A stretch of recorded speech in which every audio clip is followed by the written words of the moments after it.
저희 조코피TV는 썬팅 필름의 새로운 패러다임을 선사하는 T9 필름 신차 검수부터 장기 렌트 리스까지 모빌리티 서비스의 정수 카스페이스와 함께합니다. 야, 얘는 도대체 몇 시야 지금? 몇 시인데 안 나와? 아니 그렇게 맨날 늦어 이게 뭐 와가지고 아니 뭐 시간이 안돼 왔어. 이제 버스가 안 오고 지하철이 밀렸어 진짜. 아유 조코피 농구 잘한다고 맨날 이렇게 늦으면 안 되는데 진짜로. A few moments later. 조코피 오늘도 늦을 거 아니야? 아니 뭐 일찍 온 적이 있어요. 뭐야? 벌써 와 있어? 한 대 뽑았어요. 시원하게.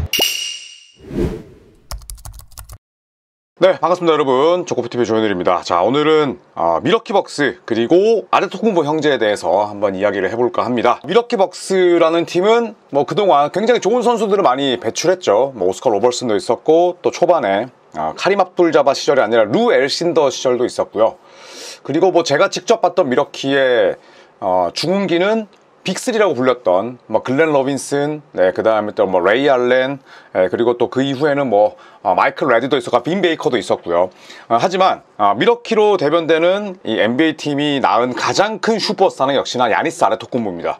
그런데 야니스에 대해서 뭐 계속 트레이드 이야기도 나왔고, 특히나 샴즈는 계속해서 야니스가 미러키를 떠날 수 있다라는 그런 뉘앙스를 뭐 풍기곤 했었는데, 그 미러키 벅스가 야니스를 사로잡기 위함인지 아니면 정말 이 아데토쿤보 형제의 기량에 완전히 푹 빠져서인지 야니스 형제들을 계속해서 속속 영입을 하고 있습니다. 그래서 이게 미러키 벅스인지 미러키 아데토쿤보인지 헷갈릴 정도인데, 2023년 여름에 당연히 이 미러키는 야니스와 3년 186밀 연장 계약을 맺었습니다. 그런데 이게 플레이 옵션이기 때문에 사실상 내년 여름에 자유계약 선수로 풀린다고 봐야 하고요. 그 다음에 2025년 여름에는 1년 2.9밀에 타나시스 아데토쿤보와 도장을 찍었습니다. 타나시스는 그동안 큰 부상을 입으면서 미러키와는 이별을 고했었는데, 다시 이 농구 활동을 시작하면서 미러키와 계약을 맺은 거죠. 그리고 2025년 10월에 야니스의 동생인 알렉스 아데토쿤보와 투웨이 계약을 맺었습니다. 자, 이렇게 되면서 현재 미러키에는 아데토쿤보라는 이름을 가진 이런 이 선수가 무려 3명이나 존재하게 됐습니다. 자, 그런데 여기서 그치지 않고 야니스의 또 다른 동생이자 또 과거 NBA에서 뛴 적이 있었던 이 코스타스 아데토쿤보까지 영입할 가능성이 미러키 벅스 존재한다고 합니다.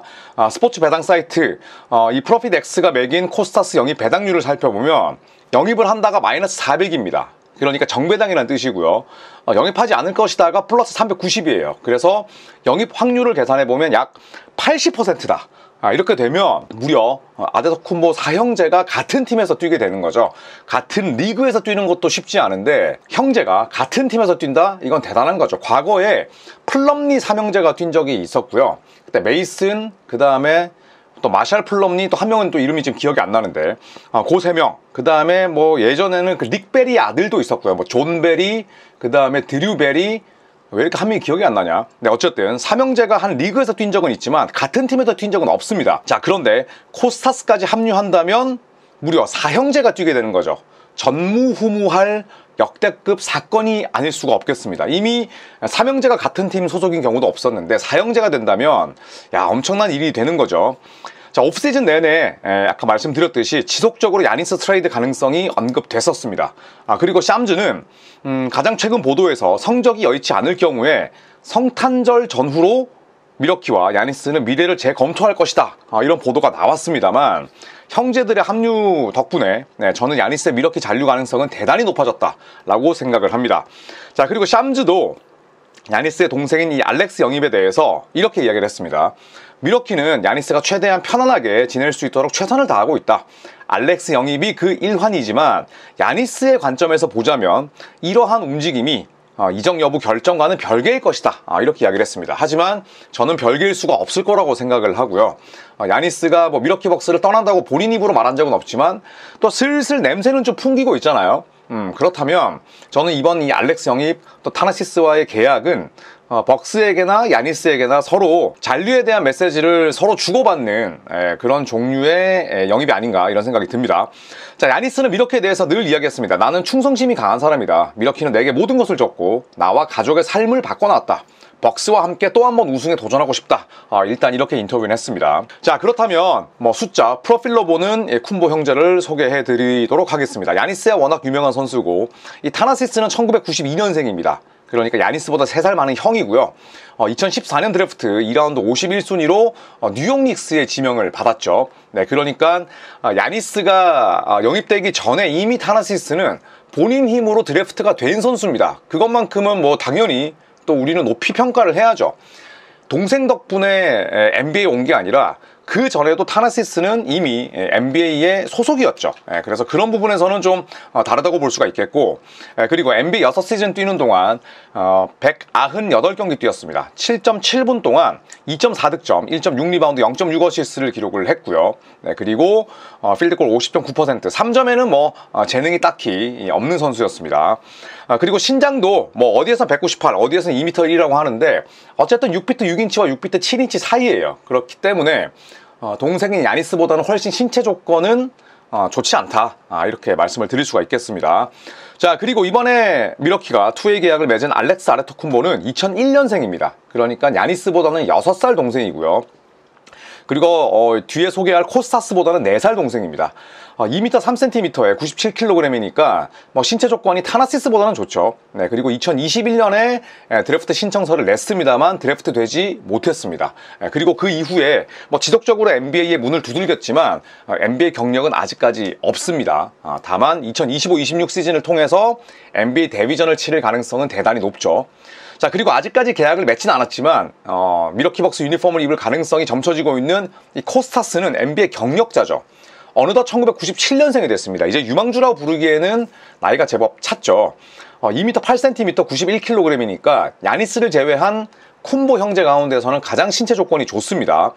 그리고 그 때문인지 그 덕분인지 2018년 드래프트 2라운드 60순위로 필라델피아의 지명을 받았었죠. 자, 하지만 NBA에서는 3시즌 동안 22경기 뛰는데 그쳤습니다. 평균 출전 시간은 4분으로서 7.7분의 타나시스보다도 더 적었고요. 득점, 리바운드 각각 1 기록하는데 그쳤습니다. 필드골, 뭐 자유투 전부 다 언급하기 민망한 수준인데, 만약에 저는 밀워키가 형인 타나시스와는 뭐 워낙 오랫동안 함께 인연을 유지했었고 알렉스까지 데려온 건 오케이. 어쨌든 2001년생의 뭐 젊은 선수니까. 네, 그런데 코스타스까지 영입을 한다면 저는 밀워키가 비판 혹은 비난에 직면하지 않을까 개인적으로 생각합니다. 코스타스는 이미 NBA에서 경쟁력을 잃은 지는 오래입니다. 그런데 만약에 코스타스를 데려온다면 이게 과연 밀워키 벅스일지 밀워키 쿤보일지 상당히 헷갈리는 지경에 이르지 않을까 생각을 합니다. 자, 마킨도를 빼버린 굴러온 돌. 현재 쿤보 형제가 차례차례 계약을 맺으면서 이런 표현을 쓸 수밖에 없겠죠. 아데토쿤보 형제를 영입하면서 밀워키는 15인 로스터를 초과했습니다. 알렉스를 데려오면서 자마리 부에아라는 선수를 이미 방출했고요. 이 자마리 부에아는 G리그에서 18.7득점, 4.5어시스트, 1.8스틸, 필드골 51%를 기록한, 어떻게 놓고 보자면 밀워키 벅스가 백코트가 약하잖아요. 릴라드 내보내버렸고 지금 밀워키 벅스의 백코트는 우승에 도전하기 한참 모자랍니다. 그렇기 때문에 어떤 식으로든 백코트를 키우거나 발굴해야 되는데 그 부에아를 내보냈어요. 알렉스 데려오고자. 그리고 두 번째, 타나시스 영입하면서는 아메리 코피 그리고 안드레 잭슨 주니어의 웨이브 가능성이 점쳐지고 있는데, 당연히 돌 하나가 혹은 두 개가 굴러 들어오면 박힌 돌은 빼버릴 수밖에 없습니다. 그렇기 때문에 부에아는 이미 방출됐고 코피나 잭슨 주니어처럼 로스터 끝자락에 있는 선수들도 위험하죠. 자, 25-26 시즌 예상 로스터를 살펴보면 일단 주전 백코트는 케빈 포터 주니어와 AJ 그린이 될 가능성이 높고요. 그리고 백업은 코렌 서니와 라이언 롤린스, 3번은 게리 트렌트 주니어와 터린 프린스, 그리고 4번은 야니스 쿠즈마, 그리고 5번은 터너와 포르티스가 나눠서 양분할 가능성이 높습니다. 타나시스는 냉정하게 놓고 봤을 때 벤치 치어리더이자 그 다음에 라커룸 리더라고 볼 수가 있고요. 간혹 서드 유닛으로 출전 가능성은 점쳐집니다. 알렉스는 주로 투웨이 계약이기 때문에 NBA보다는 G리그에서 많이 뛸 것으로 보이고요. 코스타스를 영입한다면 뭐 로스터의 끝자락이죠. 거의 뭐 뛰지는 못하고 역시나 벤치에서 박수치는 역할을 할 겁니다. 자, 그렇다면 밀워키는 대체 왜 이렇게 야니스의 형제들을 영입하는 것일까요? 긍정적인 측면 그리고 부정적인 측면 두 가지로 나눠서 제가 한번 정리를 해봤습니다. 이거는 제 사견이니까 여러분께서 와 닿을 수도 있고 아니면 왜 이렇게 비판적으로 보는 거야? 라고 말씀하실 수도 있는데, 일단 두 가지 측면에서 제가 한번 정리를 해봤습니다. 첫 번째는 긍정적인 측면입니다. 자, 미러키는 위스콘신주, 그러니까 미러키가 속한 주는 미국 내에서도 가장 춥고요. 날씨가 추운 도시에는 뉴욕이나 뭐 혹은 필라델피아, 보스턴, 뭐 토론토급이 아니면 모이지 않습니다. 자연스럽게 미러키의 시장 규모는 NBA 30개 팀 가운데에서도 손꼽히게 작고요. 그런데 야니스 같은 세기의 재능을 보유하고 지키는 것이 스몰 마켓 팀에게는 대단히 어려운 일입니다. 그렇기 때문에 미러키 벅스는 어떤 식으로든 야니스 같이 정말 몇십 년에 한번 나올까 말까 한 재능을 지키기 위해서 뭐라도 해야 된다는 거죠. 자, 그리고 지금은 선수 권력 시대예요. 선수 한 명의 의사에 따라서 팀의 운명이 좌우됩니다. 이것 뭐 이렇게 된 지가 얼마 지나지 않았지만 지금은 엄연히 선수의 권력 시대예요. 그런 면에서 저는 미러키의 선택은 지극히 현실적인 전략 아니냐, 이런 생각이 들고요. 두 번째는 야니스의 심리적인 안정감입니다. 야니스의 아내는 미국인인데 뭐 이걸 특이하다고 표현하기 좀 그렇습니다만, 야니스의 가족이 올 시즌부터 미국이 아니라, 미러키가 아니라 아내와 아이들을 데리고 그리스에서 거주하기로 결정을 했어요. 그러니까 이 부분은 야니스가 미국에 온 지 10년이 넘었지만 가족 없이 기러기 아빠 생활을 한다는 게 쉽지 않죠. 그런 면에서 저는 야니스가 그렇지 않아도 가족애가 깊고 그리고 또 홀로 남아있잖아요. 그런 야니스에게 심리적인 안정감을 제공하고자, 비록 뭐 로스터를 그렇게 만드는 것 자체에 대한 정당성은 차치하더라도 야니스에게 심리적인 안정감을 주고자 이렇게 쿤보의 형제들을 데려오는 것이다. 저는 그렇게 볼 수도 있을 것 같아요. 올해부터 야니스가 기러기 아빠가 되고, 또 야니스가 처음 미국 왔을 때는 운전도 못하고 영어도 한마디도 못했어요. 그런데 결국 버티고 또 지켜낼 수 있었던 건 가족 덕분인데, 아내와 또 아이들이 미국을 떠났기 때문에 그런 면에서 심리적인 안정감을 주고자 쿤보 형제를 데려왔다, 이렇게도 저는 해석이 가능합니다. 자, 그리고 마지막으로는 계산된 저비용 투자라는 거죠. 형 타나시스는 베테랑 미니멈이고요, 2.9mm입니다. 3mm 안 되고요. 그 다음에 동생 알렉스는 G리그로 오가는 투웨이 계약입니다. 그렇기 때문에 핵심 전력에, 그 다음에 셀러리 캡에 큰 영향을 주지 않는 선에서 최소한의 투자만 감행했다는 거죠. 그러니까 로스터를 차지하고 있는 건 분명하지만 그렇다고 해서 엄청난 비용이 든 건 아니지 않느냐, 이렇게 볼 수 있다는 거죠.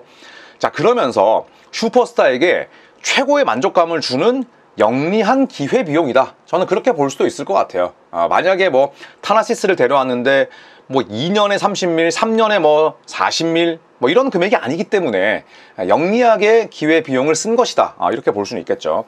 자, 다만 부정적인 측면도 있습니다. 네포티즘, 그러니까 족벌주의인 거죠. 실력보다는 야니스의 형제, 야니스의 가족이라는 이유로 로스터를 두 자리나 차지하는 게 맞는 일이냐, 이렇게 충분히 비판하고 비난할 수 있습니다. 로스터 두 자리를 차지한다는 건 아까도 뭐 제가 굴러 들어온 돌, 박힌 돌 비유를 했지만, 다른 이들에게 뭐 유망주, 뭐 아니면 베테랑, 뭐 아까도 말씀드렸듯이 자마리 부에아라든지 혹은 베테랑인 뭐 아미르 코피라든지 이런 선수들에게 돌아갈 기회를 뺏는다는 점에서 공정성 문제를 야기할 수 있죠. 물론 팀이 주체적으로 내린 결정이긴 하지만 외부의 시선으로 놓고 봤을 때는 야, 이게 맞는 거야? 이런 생각이 들 수밖에 없다는 거죠. 자, 두 번째는 팀보다 위대한 선수는 없습니다. 자, 하지만 이 일련의 상황들을 지켜보면 팀보다 위대한 선수는 있는데 라는 생각이 들 수밖에 없다는 거죠. 우승을 추가한다면 당연히 야니스의 가족으로 로스터를 구성한 이 전략이 슈퍼스타의 마음을 사로잡은 최고의 묘수로 평가를 받을 거예요. 우승을 추가한다면, 뭐 혹은 뭐 기대치를 뛰어넘는 성적을 낸다면. 자, 반대로 부진하다면, 혹은 미러키의 성적이 굉장히 좋지 못하고 야니스도 평소의 퍼포먼스보다 떨어지고 이런 부정적인 일들이 일어난다면 야니스의 형제를 데려온 것은 과도한 특혜고 그 다음에 공정하지 못한 선수단 구성이다라는 비판에 직면할 수밖에 없다는 거죠. 그러니까 결과로 이야기를 할 수밖에 없다는 것은 선수에게나 야니스에게나 야니스 형제에게나 팀에게나 굉장히 큰 부담이 될 수밖에 없다는 겁니다. 자, 그리고 물론 NBA는 슈퍼스타들의 리그입니다. 슈퍼스타와 감독이 싸우면 100전 100패 감독이 집니다. 그만큼 슈퍼스타 입김이 세고 연봉도 어마어마하죠. 선수협이 지닌 힘도 대단합니다. 자, 그런데 이 야니스라는 거대한 행성 하나가 구축한 유니버스에 대한 반감은 들 수밖에 없다는 거죠. 예를 들어 슈퍼스타들을 모아서 정말 우승이라는 그런 한 가지 목표를 이루고자 슈퍼팀 결성하고, 그 다음에 뭐 또 그 전에 4점 5위하고 이런 것들에 대한 반감은 있을 수 있지만 결과로 증명이 또 많이 됐습니다. 그런데 가족을 형제를 하나 유니버스로 만들어서 한 팀에 끌어들이는 것에 대한 반감은 저는 조금 성격이 다르다고 생각을 해요. 그렇기 때문에 아까도 말씀드렸듯이 모든 팀들이 결과로 말할 수밖에 없지만 지금 야니스와 미러키가 선택한 이 결정은 정말 결과가 중요할 수밖에 없다. 그렇게 생각을 합니다. 자, 여러분께서는 어떻게 생각하시나요? 만약에 제가 야니스 정도의 힘이 있다면 저도 뭐 그런 부분들을 충분히 고려할 것 같긴 합니다. 다만 만약에 코스타스까지 데려온다면 로서 15명 가운데 4분의 1 이상이 야니스의 형제가 되는 거잖아요. 그렇다면 저는 악수가 되지 않을까 개인적으로 판단을 해봅니다. 여러분의 의견이 듣고 싶거든요. 그래서 뭐 댓글 안 남기시는 경우가 많겠지만 요 사안에 대해서는 여러분의 생각이 정말 궁금합니다. 의견을 남겨주시면 제가 아주 재밌게 읽겠습니다. 감사합니다, 여러분.